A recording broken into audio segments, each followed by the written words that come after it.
Alrighty, welcome back to the channel.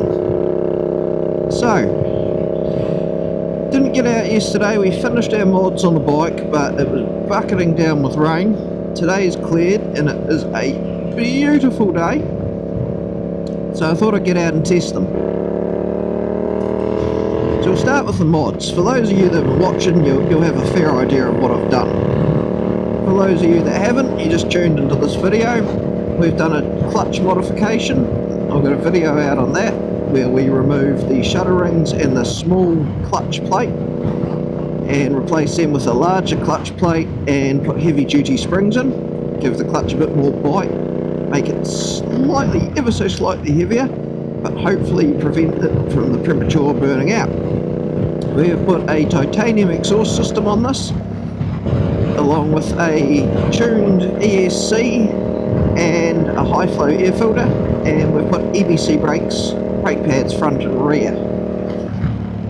So I suppose we'll start first things first, the old clutch mod. So some of you might have seen these bikes are getting a little bit, some of them I should say, are getting premature clutch wear.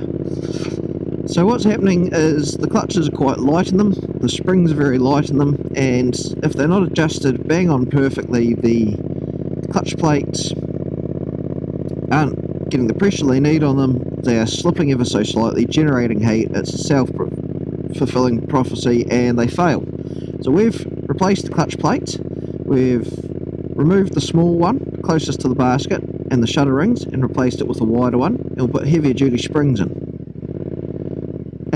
As you can see, it has a lot more grab straight off the get-go. I will happily admit, leaving my driveway and leaving my street, I stalled it. It's just that much grabbier and snappier than it was prior. Now I've ridden it, everything's probably bedded in a wee bit nicer too. I'm a lot more used to it, and it feels beautiful. It's got a lot more return to it and a lot more feel. It is mildly heavier than it was, but it was such a light clutch to begin with. It is still an incredibly light clutch, even with the heavier duty springs in it. Next one, we'll go to the next basic one. We've done EBC brake pads. That's purely just to try an aftermarket product in the bike so I can review it. So the EBC brake pads are, well, EBC's a world-renowned brand. I've run them in a lot of gear, cars, bikes, you know, they do clutches, they do anything. Overall, they're a good brand, so we'll just put them in to see how much extra bite they've got. It's a 10-minute job to change front and rear brake pads. It's easy. Cost me about $120 for both the front and rear set.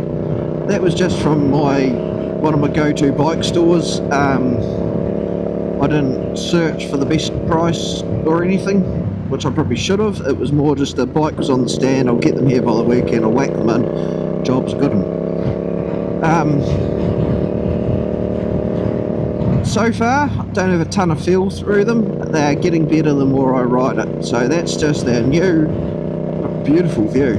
They're new, we're wearing them in, they've got that factory surface on them, we're just trying to get that off. As that's wearing off, they seem to be getting better. So we'll see how they go come the end of the ride. And then the big mods. Okay, the big mods, right, what have we done? We've got the titanium cat delete exhaust system from Uncle Wang's. It's light as a feather, you lose a lot of weight through it, you delete your cat, it's far better flowing. I've paired that up with the the muffler I had on it prior to it, which was a slip-on cheap thing off AliExpress. I think it was like a $200 muffler. Nice wee carbon thing. We've paired that up with a high flow air filter from Uncle Wang's, and we bought I think it's Pro Filter or Uni Filter brand pre-filter to go in the airbox. So we remove the snorkel, install this pre-filter, and then put the high flow filter in underneath it. The plan being the pre-filter is going to catch a ton of the old shitty debris, and it'll keep your more expensive high flow filter in better nick for longer. You can always just wash the pre-filter out. So that's all been brought together nicely by a ECU tuned by the boys at Triple S Motorcycles over in Australia.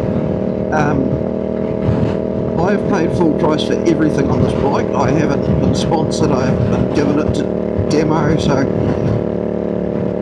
if it's shit, I'll tell you it's shit.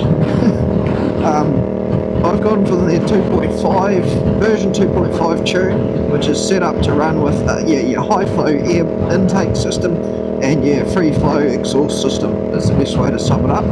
They do a version 1 which is for a factory bike. So they're the mods. Yeah, the brakes, like I said, we're going to have to deal with them later. The ECU, instantly when I started it in the shed and I gave it a few revs, I was getting puffs of black smoke out of it. Those of you that have had carb bikes back in the past, well no, that's a sign she's instantly running richer. Which is good, because these bikes are horribly lean from the factory. So many bikes come out these days are incredibly lean.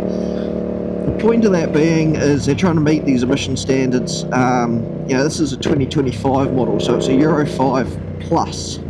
I believe the 2024 is a Euro 5. So these newer ones are slightly more restricted, even more, just to, lower standards, emission standards, etc. So instantly, what this remap does, I believe, don't quote me on the numbers, it's meant to give you about an extra 2 or 4 horsepower, somewhere in that realm, and a little bit more torque. Instantly, I haven't noticed this extra power. I don't think you really will. What I have noticed, straight away the bike's running a lot smoother. We're running cooler running temperatures. We're not getting that horrible throttle stutter down low, around that 3,000 mark that everyone complains about. But rideability is a mile better. It's not as snatchy, it rolls on beautifully, and it doesn't seem to matter where you are in the rev range, it just goes. Now, this whole ride, I've revved it out once or twice. Majority of the time, we got horsies, time to slow down. Right, back to my train of thought. Yeah, it's smoother the whole way through the rev range. Most of this ride, I've been sitting between probably 4,000 and 6,000 RPM, and it is just perfect there, absolutely perfect. I've got a ton of power if I want to roll it on. It's there, it just wants to go. But at the same time, it's not stuttering or farting around, it's not lunging when I let off the throttle, it's just beautifully smooth. So I wouldn't advise buying a tune and doing all of these mods if you want to turn the bike into a rocket ship. You're never going to turn it into a rocket ship. What you're going to do is make it a lot nicer to ride. The engine's going to run cooler and happier and richer, which in theory should add to the longevity of the bike in general. It's also going to make your riding experience a ton nicer. If we do a wee test here, we'll slow her up. Now, everyone sort of complains that that 2,500 to 3,500 jerky as hell on the factory bikes. Tend to agree. Now, the thing that's going to let me down here is the road and me whiskey throttling it. But that's me sitting at 3,000. It's not hunting like it used to. It's not surging. It's not up and down in the revs. It is just sitting there. If you keep that throttle dead still, it stays there. It matches you. It rolls on nicely. Lift off. There's no jerk. Wind the throttle back on. It feels like you're rolling the throttle on from 0%. Not that it's cutting in at 10 or that it's cutting in at 15%. You know, it didn't matter how gently you used to roll it on. You always felt like you were sort of learning to ride, whereas now, yeah, it really plays to the strength. It just lets you roll it on nice and gently. What have we got on it now? We've done 32 k's on this tune, so by no means have we done single track on it. We haven't done highway on it. Probably won't get to the single track today, but just this gravel, free flowing, nice off-road. There was a little bit of town earlier, I didn't film that. Performing beautifully, so far so good for the boys at Triple S.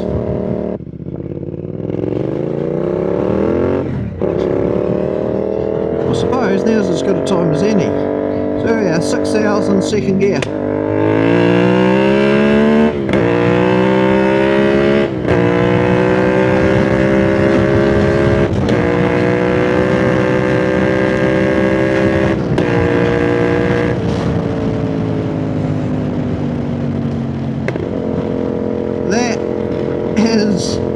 such a fun little pop when you go from fully open to shut.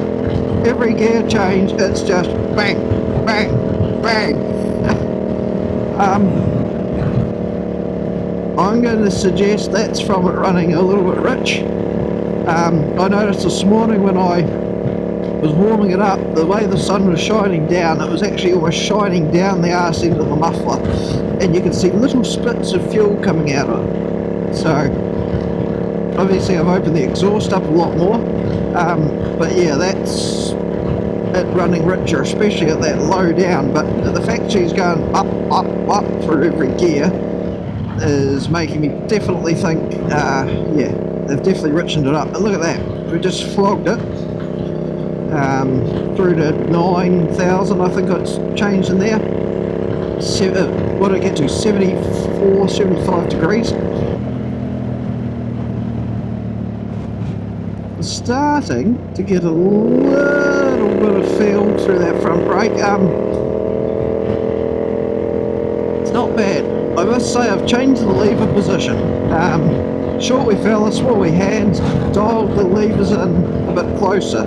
I think I've dialed probably the front brake in just a tad too close, and it's changed the leverage point, and it's changed how I perceive and feel.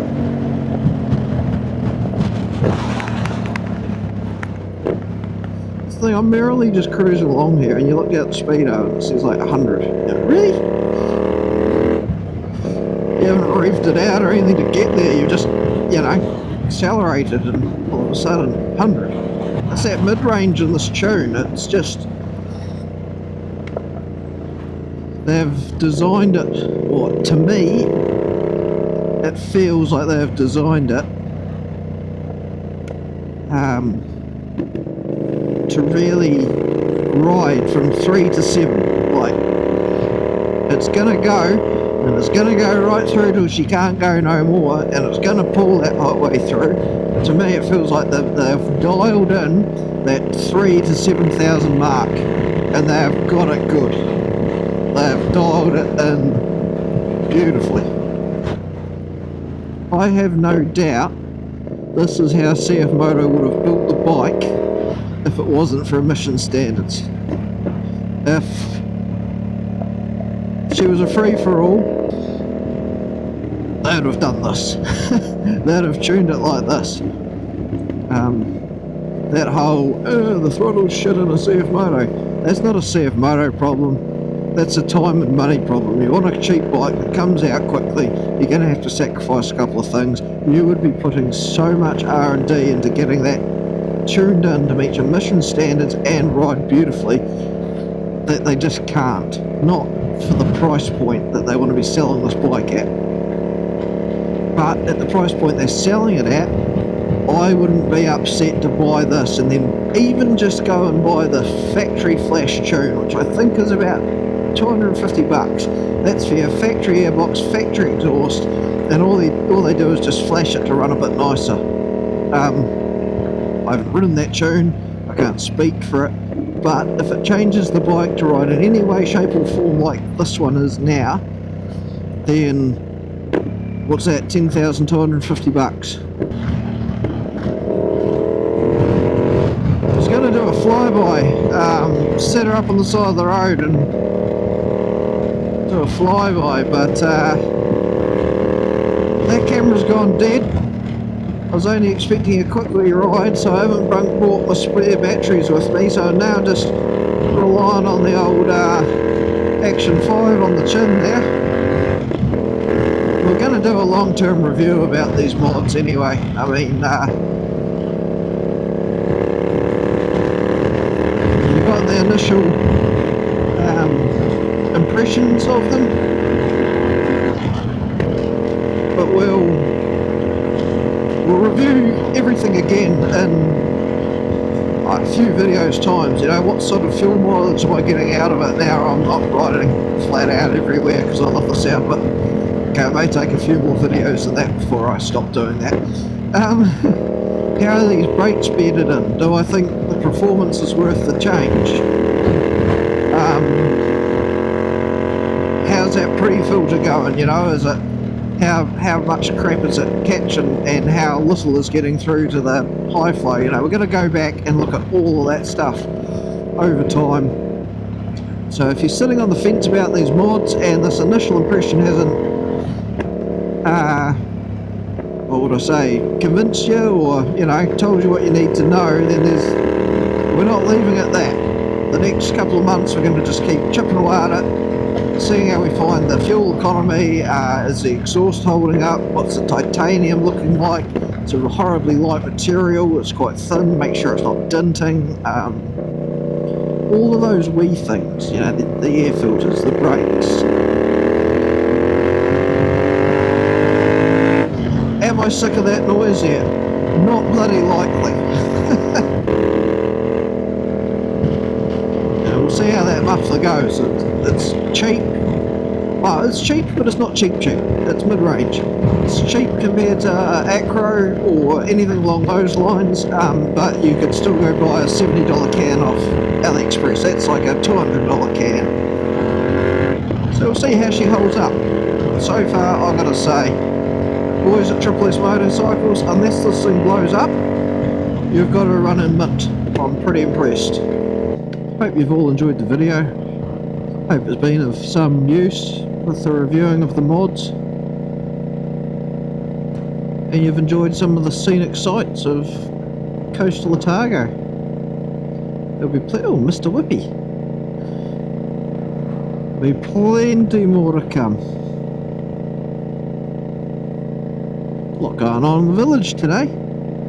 Until then, thank you very much for coming along. If you've got some use out of this or you've enjoyed the video, please feel free to like below, like the video or subscribe to the channel. It all helps. And we'll see you on the next one.